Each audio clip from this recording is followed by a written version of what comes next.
তারপর সোজা ডানে বামে না তাকিয়ে তোর বাসায় চলে যাবি। কথা কি মনে থাকবে? ওকে।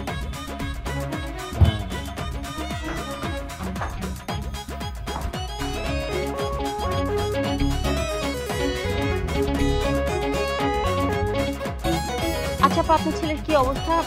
দিন তো আর বেশি নেই, মানে শুভ কাজে তো দেরি করতে নেই।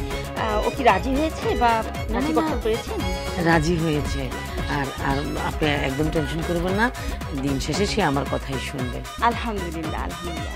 তাহলে তো হয়ে গেল। আমি জানতাম আপনি পারবেন। আপনিই একমাত্র মা, আপনি রাজি করাতে পারবেন। আচ্ছা আপা, আপনার ছেলে অ্যাকাউন্ট নাম্বারটা দেন তো, আমি একটা পেজ করে দিব না। কেন আপা? কেন মানে? কি বলছেন আপনি? আমার 10টা না 5টা না একটা মাত্র মেয়ের জামাই। আমি ফিক্সড ডিপোজিট করব না, একটা মোটা অঙ্কের ফিক্সড ডিপোজিট করতে চাই আমি। এসবের কি দরকার ছিল?